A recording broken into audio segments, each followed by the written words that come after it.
Hirap na hirap akong i-survive yung isang araw, yung 8 hours. May OT kami, pero hindi ako nag-OT.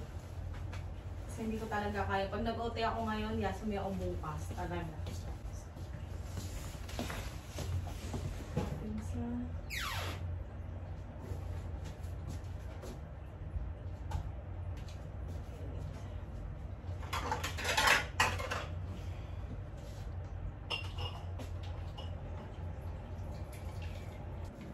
Dumaan ako sa 7-Eleven pero hindi ako napag-vlog kasi kausap ko sila papa.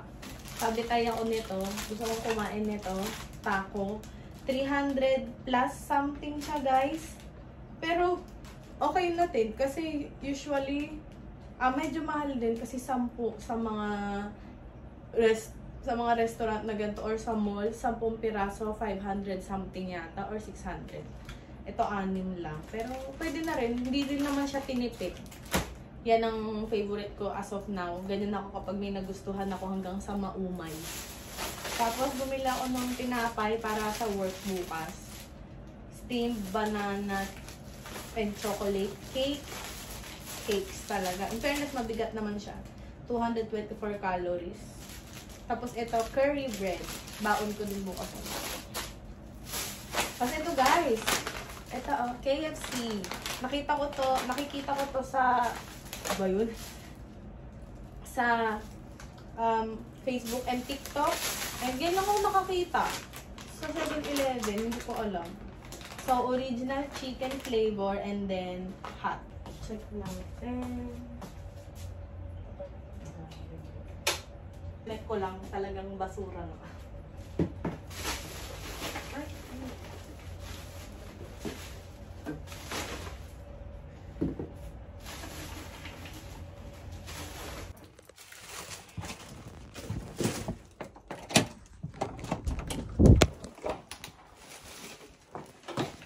alam nyo ba? Ay, kahit ganitong alauna, mainit pa din.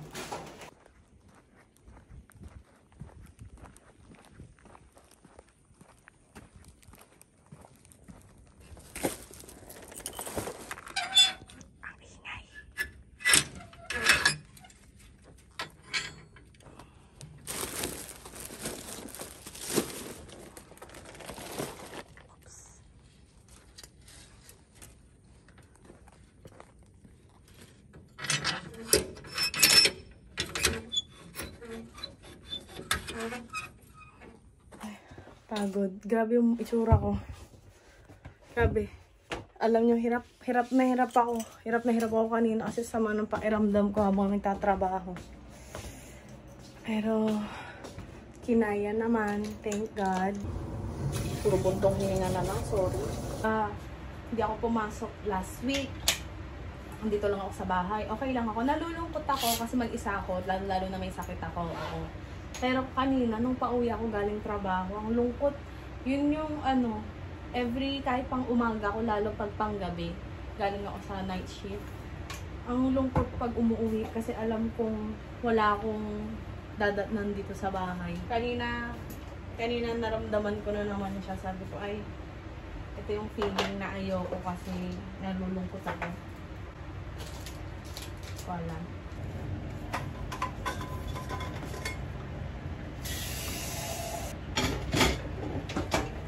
Ako, si Papa kasi, naliligo muna kasi siya bago siya kumain. Ako, feeling ko kasi pagod na pagod pa ako.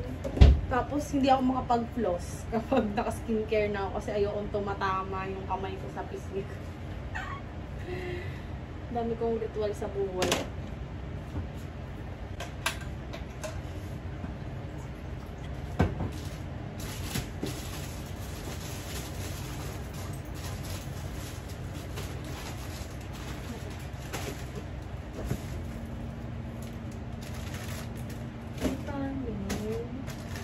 Kalang feeling ko pag di ako nagkanin, magugutom ako.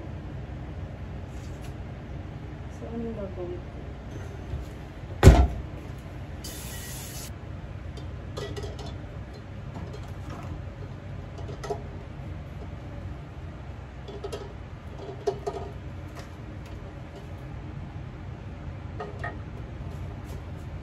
Parang ang dami ng tubig.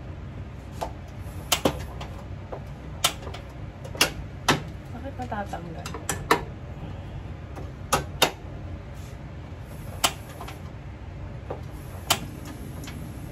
Painit natin tong octopus dumplings.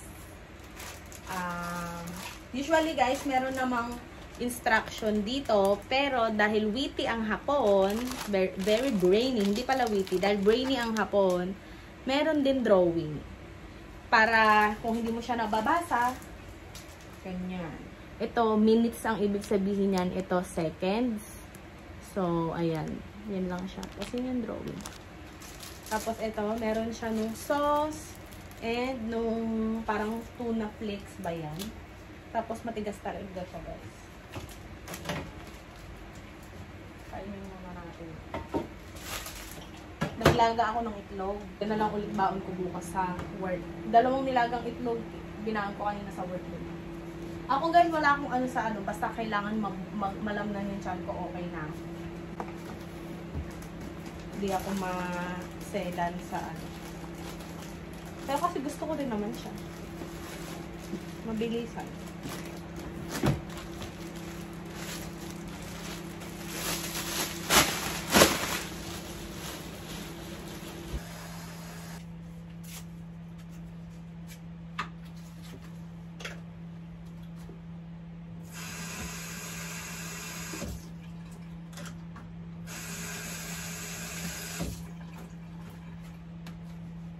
Dito, sa area na to, ito yata, ang baho nung, ano bang tawag dyan? Hindi yan alulod eh. Tubo. May amoy. Lamig na nung pagkain ko, ano yung electric fan. Dito. Nandito ako nung nakaraan kumakain, diba? Tapos nanonood ako ng TV, ganun kasi ako. Ayan, ayan. Normally, hindi ako naggaganito. Pero, dito sa takoyaki kasi masarap siya. Favorite ko to. May nabibili namang ganito. Parang isdang, parang ang lakas mo ako eh.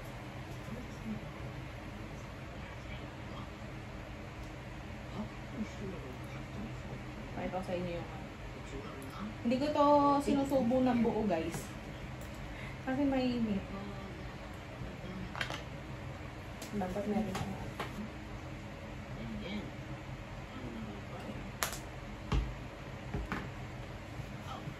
Pero konti lang yung nilalagay ko guys na mayo.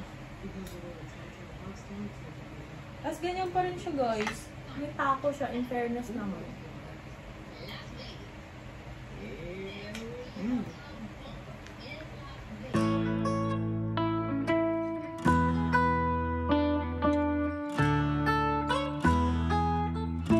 Bitin yung 6 na takoyaki. Pero feeling ko, pag may init ako ng another 6, feeling ko hindi ko na mauubos. So, kainin ko na itong itlog. At saka itong parang cupcake na galing sa Marwet. Sana hindi ako magutom ako. Hindi rin ako nakapag-vlog sa Kaisha kasi, nakapag-vlog sa Kaisha sa work kasi sobrang ikli lang ng namin, lunch, 30 minutes lang. Bawal naman din yata mag-video. Bawal kasi maglakad na may hawak na phone. Kaya, yun. Hindi na rin ako try. Mamapagalitan tayo. Nasaw-saw ko dun sa, may nabibili dito, may salt and pepper na magkasama. Tapos nilagyan ko lang ng betchin. Sakit ng aking balakang.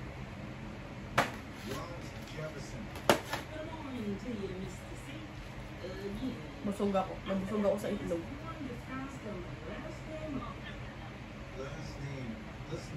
So, magtatapon pa ulit ako mamaya. Kasi, nakalimutan ko may mga, pala dyan, yung mga nabubulok na sa ref kasi nilalagay ko sa ref para hindi siya mga moy dun sa basurahan.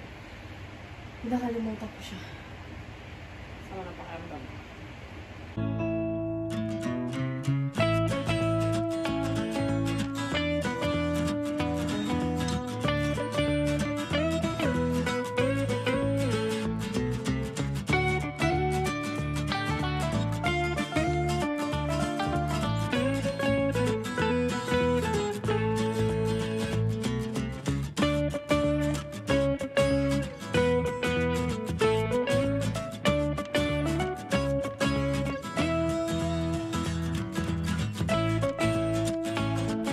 lumabas na ako.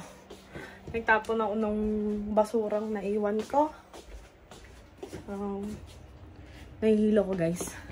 Nahihilo talaga ako. I don't feel well. Ako, nakasanayan ko talaga na grabe ang pula ko. Saan yung thermometer natin?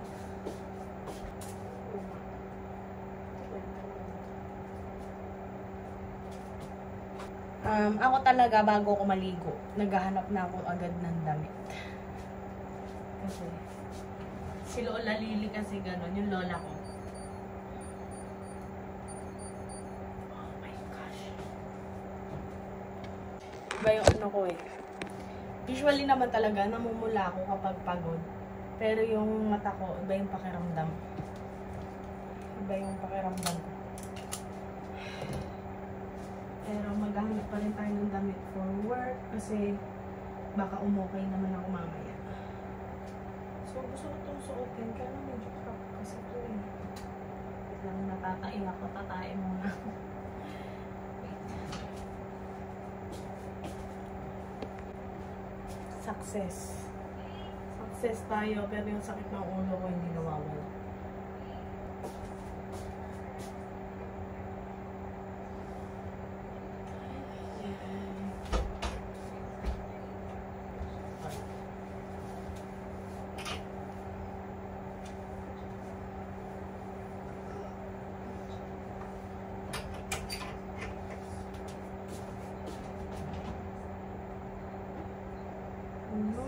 Susuotin ko tomorrow.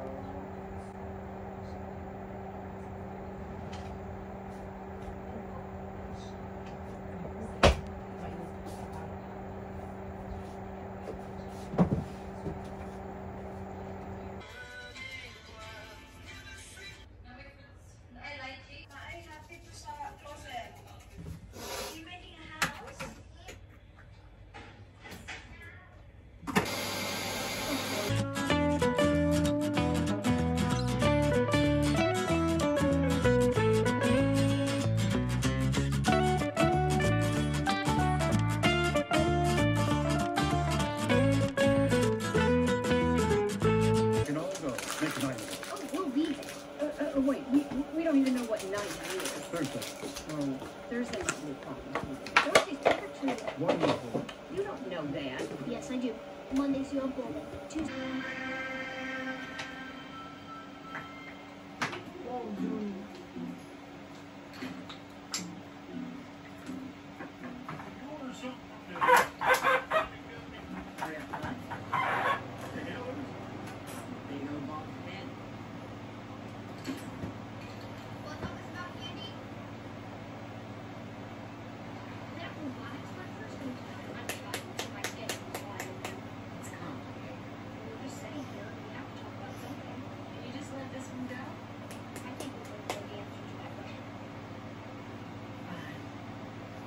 Vlogging ko 2 hours halos. Hindi pa kasali itong pinifilm ko na. Yeah. Tapos guys, may new thing akong ginagawa ngayon. Nagbabasa ako nito, ang salita ng Diyos, Biblia. Matagal na itong binigay sa akin ni Ate Jenny. Hi Ate Jen! Miss na kita! Ngayon ko lang ulit siya nabasa. Dati parang chapter ba tawag dito? Hindi siya chapter. Yung mga ganyan. Chapter ba? Hindi to chapter. Feeling ko. Genesis pala to. Hindi ako marunong yung dito sa Bible. Yung Genesis, ganyan. Hindi ko alam kung anong ibig sabihin yan. 35, 36. Ah, okay. Ay, hindi. Kasi nandito yung 36 sa kabila. Tapos, ito yung mga ganyan. Hindi ko alam yan. Kasi, never pa ako nakapag-Bible study. Pero dati kasi si Ate Jenny, pag ganun, nag-uusap kami, tinuturuan niya ako tungkol kay God, Jesus. Yung pag may tanong ako sa kanya, pinapaliwanag niya sa akin. Kasi nagba-Bible study sila. Hindi sila Catholic eh. Pero alam mo yun guys, na-enlighten ako pag may sinasabi si Ate Jenny, pinapaliwanag, na usually, hindi, madalas nakakapagpagaan ng loob ko. And sabi ko sa kanya, gusto kong malaman or matutunan or mabasa yung simula umpisa. Kasi ito yung simula umpisa niya, yung kinreate ni God yung mundo. So, yun yung gusto ko. And hindi ko alam kung saan ko siya sa anong babasahin ko. And ito yung binigay ni Ate Jen. Tagalog na lang yung binigay niya para daw mas maintindihan ko. And oo, ang lalalim nga lang ng Tagalog. Pero yeah, syempre mas naiintindihan ko kasi Tagalog siya. So, ito na yung nabasa ko. Nag-start ako nung Monday night. Oo, Monday night. Guys, alam nyo ba, nung nagbasa ako ng Monday night, sabi kasi natin Jenny dati, pag nagbabasa ka ng mga ganito, may mga pangyayari or something na parang pipigilan ka para basahin to. Kasi nung binabasa ko to guys, nung Monday night, alam nyo ba guys, hindi ako natatae whatsoever TMI. Pero guys, humilab ng sobra yung tiyan ko, as in super na alam yung babanyo ka na talaga, ganun. Nagulat nga ako habang nagbabasa ako, humihilab yung tiyan ko. And hindi ko, dinedma ko siya kasi anong-ano ako sa binabasa kong part. Kaya dinedma ko siya, sabi ko mamaya na lang pagkatas nitong binabasa ko na to. Tapos nawala siya. Alam ko may nasabi nawala yung sakit ng tiyan ko. And alam ko sabi ni Ate Jen, ganun daw yun. May time na may mangyayari na parang pipigilan ka na ituloy itong pagbabasa ng ganito and knowing about God. Parang ganyan. And doon sumakit yung tiyan ko. Just guys, after ko sobrang kulo nung tiyan ko habang nagbabasa ako. After ko magbasa, hindi naman ako nag-CR.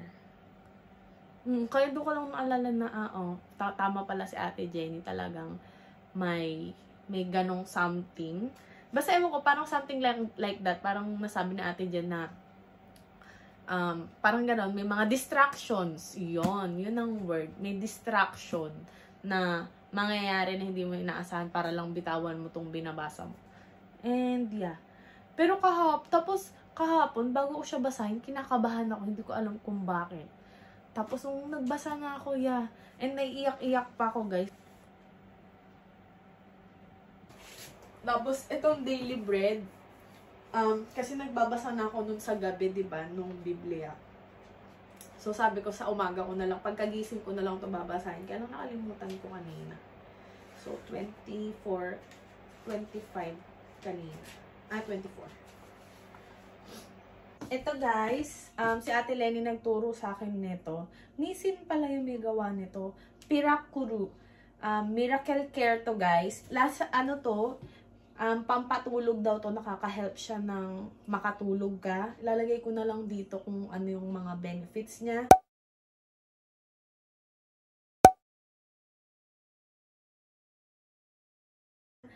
And sabi ni Ate Lenny, inumin ko daw to everyday bago ako matulog kasi nakakatulong nga daw. And yeah, yung Pirakuru, ito kasi may Miracle Care siya na pang pa-help sa tulog eh. Pero meron din kasi nung normal na Pirakuru na lasang Yakult lang, parang Yakult din talaga siya. Ito rin, parang lasang Yakult din, pero may konting pait. Pait nga ba yun? Hindi ko sure, pero hindi siya super lasang Yakult. Pero yung normal na Pirakuru, lasang-lasang Yakult. Hindi naman siya mapait pala. Hindi ko alam kung kakaiba ba yung lasa. Kaya ako magastos sa tissue guys, kasi tissue yung pinamumunas ko palagi ng kamay.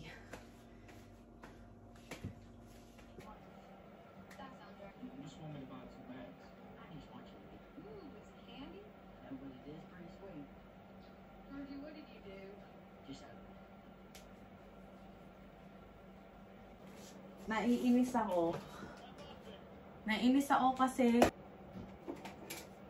ito, tumutunog yata. Nakasabit na naman kasi ito sa phone ko. And yung vlog na ini-edit ko, yung pang ngayong araw, kumakalakalansing. Parang ground. Pero parang ground yung tunog ko eh. Ito ba yun? Hindi ko alam. Tinanggal ko na now.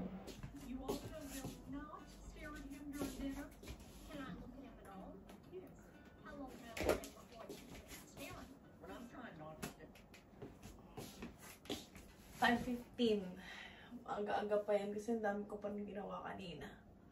Minsan no, pag uwi ang sarap maligo, maganon-ganon na lang sana. Kaya lang ang dami pang ginagawa. Hindi rin makatulog agad-agad. So ako guys, dati TV yung inaano ko, na naka-on lang. Kaya lang, hindi maganda yung tulog ko dahil iniisip ko sayang yung kuryente. Kaya nagigising din ako kasi gusto ko siyang patayin. Kapag nakatulog na ako, gets nyo ba? Magpapaantok ako sa TV, tapos makakatulugan ko, tapos magigising ako ulit dahil nakabukas yung TV. Kaya wag ganon. Matulog na lang, itulog ko na kaagad. Dito na lang ako nanonood hanggang sa makatulog ako. Aray ko! Alam nyo guys, masama pa din yung pakiramdam ko. Ang sakit pa din nung dito. Hindi ko alam, andito pa yung bukol ko. Hindi ko naman siya kinakapa ng sobra yung bukol. Pero dito ko parang feeling ko magapa din. Hindi, sakit pa rin niya. Hindi pa talaga ako, siguro 70% pa lang ako na okay. Isipin, parang 60 nga yata. Kasi hindi pa ako okay, as in para akong feeling ko alam niyo yung mata niyong gumaganon. Feeling ko ganun pa yung itsura ng mata. Anyway.